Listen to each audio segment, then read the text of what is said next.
Okey, Assalamualaikum warahmatullahi taala wabarakatuh. Berjumpa kita lagi di episod yang kedua, Kopi dan Sejarah. Masih lagi bersama dengan sahabat seperjuangan saya, Saudara Irfan. Apa khabar, Irfan? Alhamdulillah sehat. Alhamdulillah, kita Semakin sehat. semakin sihat ya.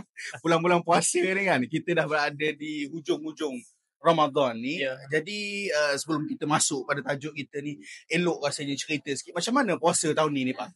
Puasa tahun ni dan tahun lepas sedikit berbeza lah. Berbeza sebabnya? Sebab 2 tahun belum tu saya dah 6 tahun raya di perantauan. Perantauan kat mana tu bang? Saya beraya di Mesir 2 tahun. Okey.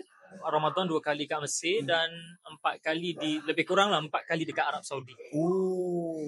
Jadi apa yang berbeza dekat tanah Arab dengan tempat kita ni? Paling ketara sekali lah. Okey. Bazar Ramadan. Bazar Ramadan. Oh, okey. Macam mana berbeza tu dengan kita?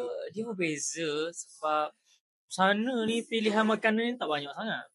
Biasanya kita makan nasi arak, ayam rebus, ayam rebus. Sedap ke ayam rebus? Sedap. Oh, sedap. Sebab dia ada rempah, Oh. Dia masak style rebus, masak style panggang atas apa ni batu. Dia panahkan batu, dia lebih juicy lah kan. Dia beza sebab masa kita duduk dekat negara Arab ni, biasanya menu sama hari-hari. Makan menu sama je. Menu sama tapi alhamdulillah lah Allah bagi kenyang, Allah bagi sedap. Alhamdulillah. Lain orang belajar kat tanah Arab ni Allah bagi kalau empat kita. Okey, kita bersyukur alhamdulillah. Tapi bila duduk sini ni, okey. Lauk ni orang Kelantan kata tak tahu nak pilih mana so. Banyak sangat. Dia sebab tempat kita ni tak pernah miskin dengan lauk. Syurga makan ni. Nak kata ayam percik pun dah ada berapa dah? Ayam gula ada berapa jenis? Nasi macam-macam nasi. Nasi hujan tanah. Waduh. Allah. Okey. Baik bang. Terima kasih untuk sedikit cerita tentang tanah Arab ni.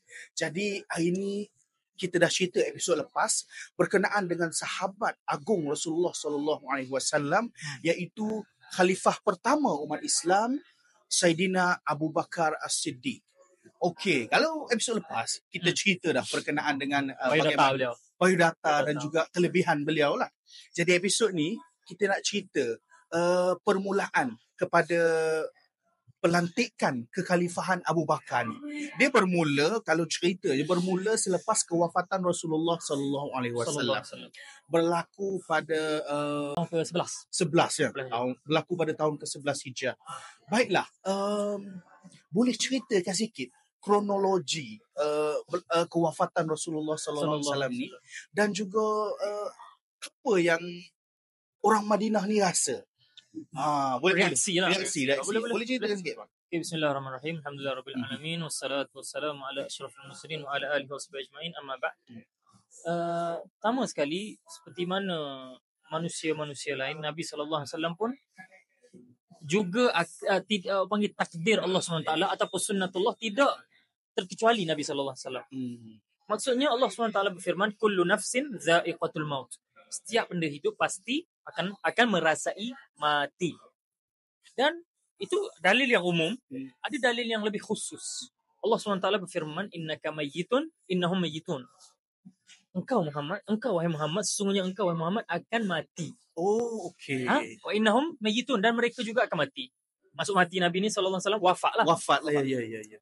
Jadi dalam firman Allah juga yang diturunkan ketika perang Uhud, yang kita pernah dengar perang Uhud kan, yang tersebarnya berita yang Nabi sallallahu alaihi wasallam terbunuh. Ya. Allah turunkan satu ayat yang berbunyi wa ma Muhammadun illa rasul. Tidaklah Muhammad itu kecuali seorang rasul. Qad khalat min qablihi rusul. Sebelum baginda telah berlalu rasul-rasul. Di manakah rasul itu? Maksudnya kalau Muhammad meninggal pun itu dia sebagai seorang manusia dan juga rasul.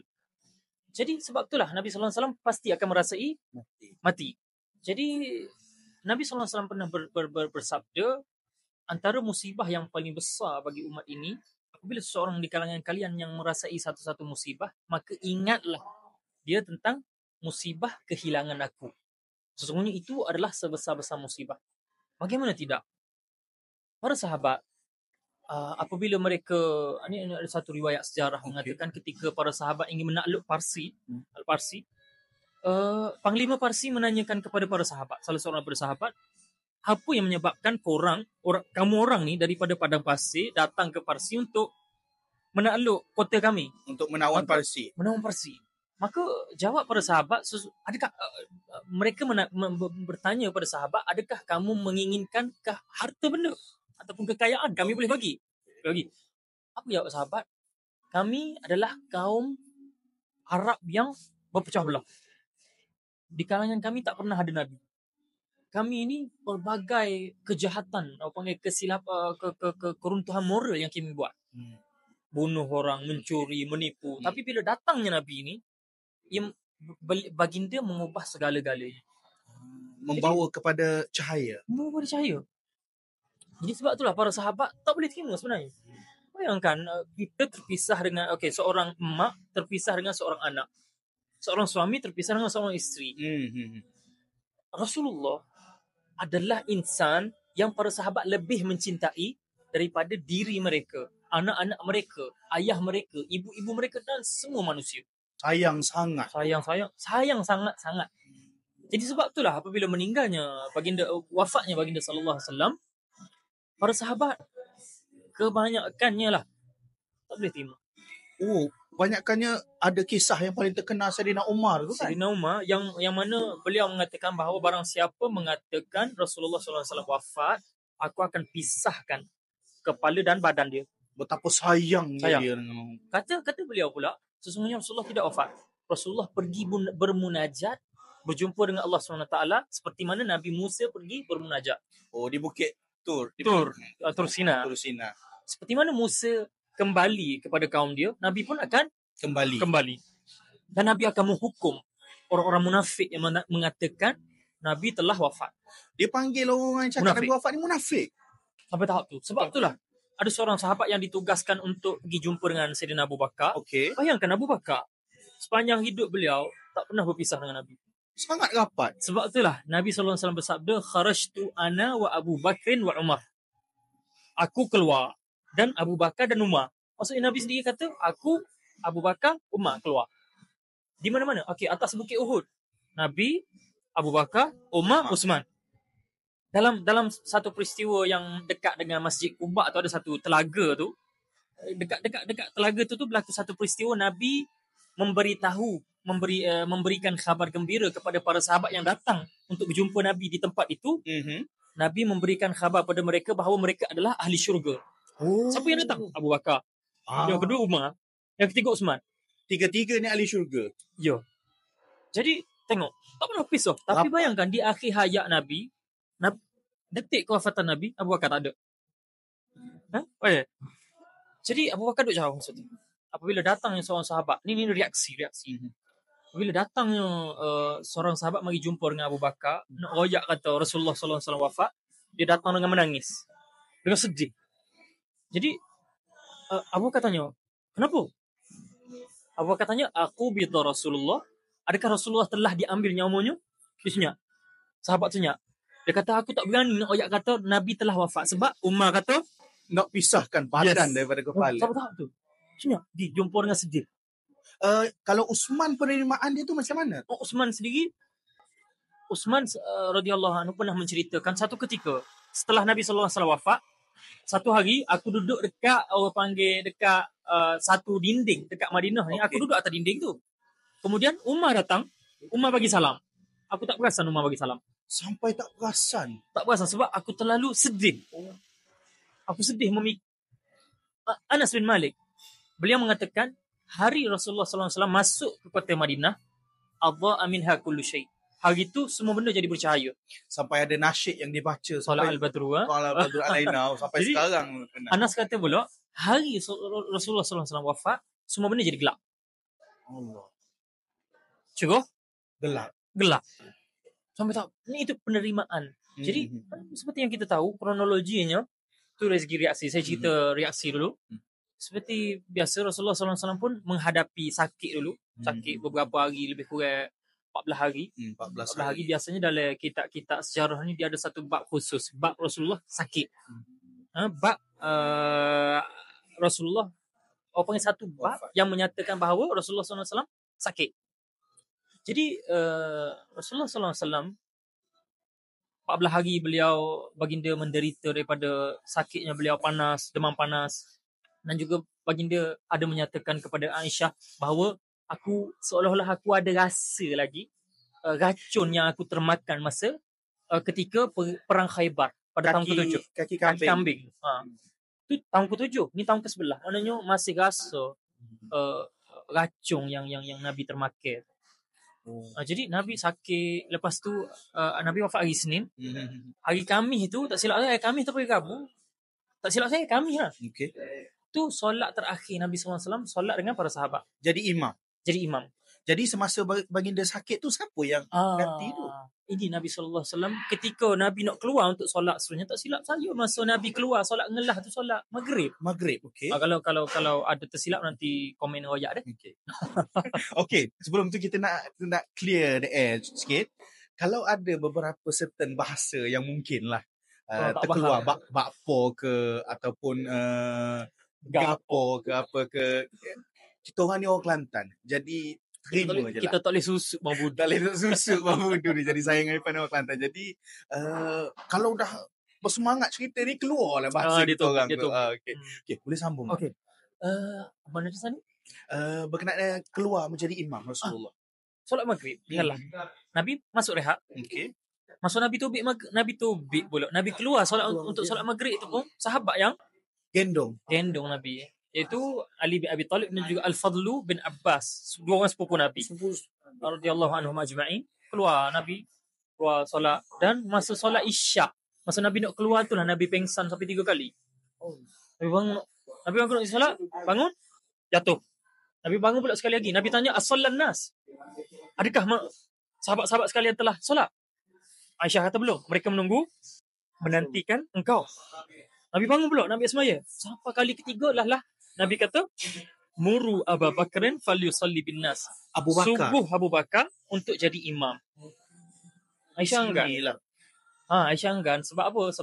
Sebab ayah dia lah satunya. Sebab ayah dia nanti orang kata kroni lah apa dah. Okay. Last sekali Nabi kata juga suruh Abu Bakar jadi imam.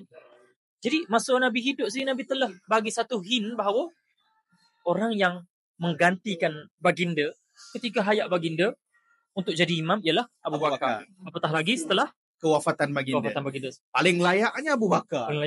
Dah banyaklah bukti-bukti lain. Tapi salah satu indikator paling besar. Salah satu indikator yang kita sebut, peristiwa Nabi suruh jadi imam.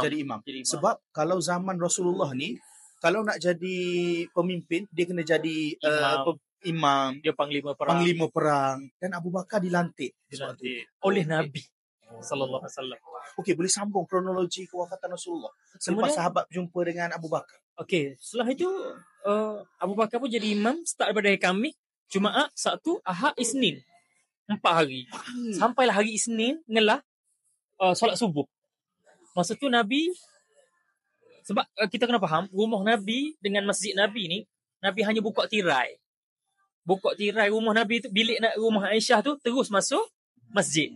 Kita clarify sini, bukan rumah, dia macam bilik. Dia macam bilik lah. Dia macam bilik hujrah, kita panggil hujrah bilik. Jadi maknanya buka tirai terus masuk masjid. Masa tu Nabi buka tengok. Masa tu Abu Bakar di depan untuk nak jadi imam. Masa tu sahabat dah banyak hari ni untuk tengok Nabi ni. Nabi sakit. Semua pakat tengok pada Nabi, semuanya yastatinun. Maknanya mereka saling Rasulullah bahagianya. Nabi pun buat isyarat tangan untuk teruskan solat.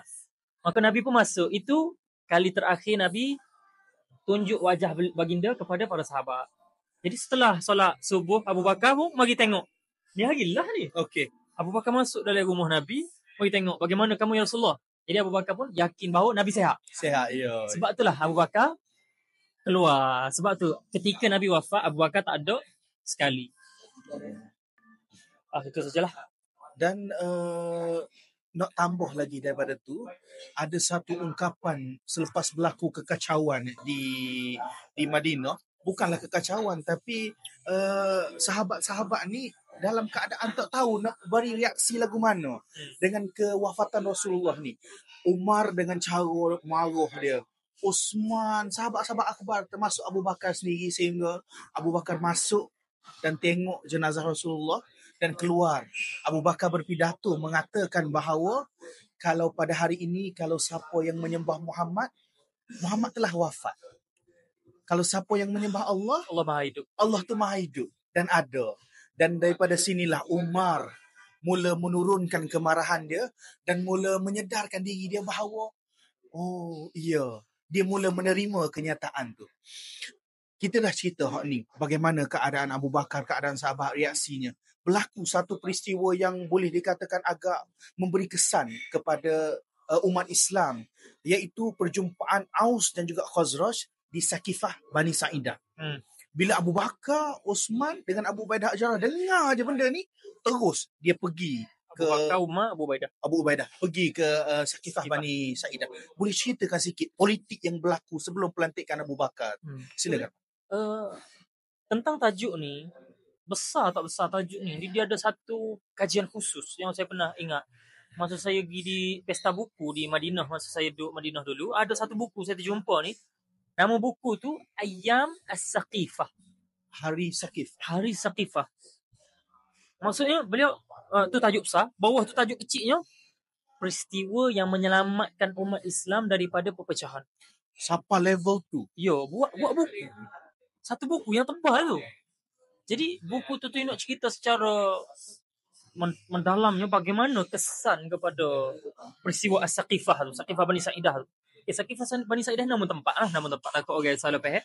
Nama tempat di sebelah barat Masjid Nabawi. Kalau sekarang ni dia barat belah barat. Okay. Sekarang ni dia ada kebun kurma. Dia Sakifah ni macam kalau tempat kita kaki lima je, pondok je kan. Dia nak kata pondok budak kot, tempat berkumpul. Lah. Balai raya macam balai raya tempat kita. Masa tu sahabat-sahabat Aus dan Khazraj ni, iaitu sahabat Ansar, orang-orang Madinah ni berkumpul untuk lantik pemimpin. Ini menunjukkan pentingnya untuk lantik pemimpin. Perlu ada pemimpin. Perlu ada pengganti. Jadi mereka bersetuju untuk mengangkat Sa'ad bin Ubadah, pemimpin Ansar. Pada ketika itu.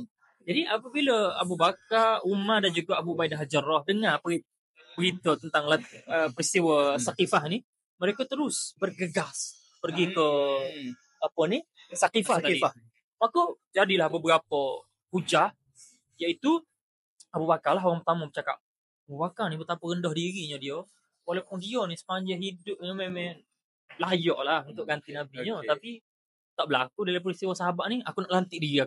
Tak ada. Dah. Jadi sebab dia tahu rendah dirinya dia. Abu Bakar mula-mula sekali dia berpidato, dia pergi dua tangan. Pertama tangan Umar, yang kedua tangan Abu Ubaidah. Dia kata, wahai Ansar. Ansar ni penolong agama Allah. Kamu adalah Ansarullah. Kamu adalah penolong agama Allah yang mana pernah membantu Rasulullah dan juga kami. Tentunya kamu ada kelebihan sekian. Tapi ingat, Nabi SAW pernah bersabda, pemimpin mesti daripada Quraisy. Dan dua orang ini Quraisy, Umar dan Abu Ubaidah. Kamu boleh pilih Umar, kerana Nabi SAW bersabda, kalau sesungguhnya tiada Nabi setelahku, kalau ada Nabi setelah aku, maka Umar lah Nabinya. Dan sesungguhnya, mana-mana lorong yang Umar lalu, syaitan takkan lalu. Itu Umar. Manakala Abu Ubaidah, Nabi SAW sabda, likulli ummatin aminun. Setiap umat itu ada orang yang paling amanah. Dan orang yang paling amanah umat ini adalah Abu Ubaidah Al-Jarrah. Abu Ubaidah ni bukan level biasa-biasa. Dan dia pun salah seorang daripada 10 yang dijamin syurga. Dua ni kamu nak lantik siapa? Lantik lah. Kenapa tak lantik Abu Bakar sendiri? Semestinya dia tak cadangkan diri dia. Akhir sekali Umar dengar ucapan tu daripada Abu Bakar, dia malu. Dia malu. Umar kata, sesungguhnya kalau aku mendahului Abu Bakar untuk dipancung kepala, lebih aku suka daripada aku mendahului Abu Bakar untuk dilantik sebagai pemimpin. Abu Bakar meremang dengar. Umar pun berhujah, sesungguhnya siapa yang bersama dengan Nabi SAW di dalam gua ketika Allah turunkan ayat la tahzan innallaha ma'ana, Gua Hira. Siapa yang menjadi imam ketika Nabi hidup? Abu Bakar. Siapakah yang Nabi SAW memberitahu bahawa Abu Bakar ini akan dipanggil daripada semua pintu syurga? Memang paling layak. Dan Nabi juga pernah bersabda, hal antum tariku li sahibi. Tinggalkan sahabatku. Ketika mana kamu semua yang kita dah cerita minggu lepas, Maksudnya itu Abu Bakar. Umar kata, wahai Abu Bakar, buat mari tangi. Kalau kata terus mari tangi tu. ubayyuka. Aku berbaiat kepadamu di atas kitab dan juga sunnah. Terus berbaiat. Dilantik menjadi khalifah. Bermula dengan Umar, Abu Ubaidah dan semua sahabat Ansar setuju. Maknanya pelantikan Abu Bakar ni bukanlah satu benda yang berlaku penentangan situ sini. Dah, semua sahabat menerima dengan baik. Siapa kata Abu Bakar tak layak untuk jadi pemimpin? Dia telah mempertikai persepakatan para sahabat, Aus dan juga Muhajirin dan juga Ansar. Dan selepas daripada pelantikan Abu Bakar menjadi khalifah ni, proses dikebumikan Rasulullah tu berjalan dengan baik. Abu Bakar juga menfatwakan bahawa supaya ditanam Rasulullah itu di dalam tempat yang Nabi sallallahu alaihi wasallam wafat. Betul. Itu fatwa Abu Bakar. Itu fatwa daripada Abu Bakar. Dan orang tanya juga ketika Nabi wafat tu, macam mana kita nak kafankan Nabi? Abu Bakar kata dengan 3 kain. 3 kain saja. Abu Bakar juga. Maknanya Abu Bakar ni sahabat yang paling alim. Dalam agama dia yang paling faham. Abu Bakar. Tak ada orang yang kritikan. Dan paling tepatlah dia kena pegang tampuk kekhalifahan. Orang kata pengganti kepada Rasulullah sallallahu alaihi wasallam. Kita boleh tengok bang dalam sejarah sendiri, rentetan sejarah sendiri, pelantikan Abu Bakar ni bermula di Mekah. Di Mekah sendiri pun bagaimana dia antara yang terawal asal masuk Islam. Daripada dia jugalah ramai sahabat-sahabat yang masuk Islam. Lepas tu nak berhijrah ke Yathrib. Dia nak pergi sebelum Rasulullah, tapi Rasulullah kata sabar nanti. Mudah-mudahan Allah hantarkan teman kepada kamu. Teman tu Rasulullah. Pergi dengan Rasulullah dan dalam Gua Hira bersama Rasulullah sikit je lagi. Orang kafir nak tengok, Quraisy nak tengok sikit lagi. Dan situlah turunnya la tahzan innallaha ma'ana. Jangan sedih, Allah bersama. Perjalanan sampai ke Yathrib, tak masuk tu ke Yathrib. Berhenti di Quba dulu untuk mempersatukan Aus dan juga Khazraj. Muhajirin dan Ansar dipersatukan melalui perjanjian Hudaibiyah. Nak satukan Aus dan Khazraj pula ni. Jadi Hudaibiyah, ya. Untuk nak ambil kesepakatan daripada Ansar. Hudaibiyah tu tahun ke-7. Rasanya bukan Hudaibiyah tu, dia Aqabah. Bayatul Aqabah. Silap. Sorry silap. Bayatul Aqabah mempersatukan Ansar dan juga Muhajirin ni. Jadi Abu Bakar ini kalau kita tengok daripada sudut perjalanannya, memang dialah yang paling tepat daripada segi keilmuan, daripada segi kepimpinan dan daripada segi rapat tak rapat dengan Rasulullah. Dan dia ni ayah mertua kepada Rasulullah. Bukan orang biasa. Jadi settle untuk episod ni. Kita jumpa untuk episod yang seterusnya dan kita akan cerita juga. Kita nak cerita apa pula Pak? Episod yang seterusnya. Lepas ni mungkin kita cerita pasal kepimpinan Abu Bakar? Boleh. Apa yang berlaku di dalam zaman pemerintahan dia. Okey, baik. Kita jumpa episod yang selepas ini. Assalamualaikum. Assalamualaikum warahmatullahi wabarakatuh.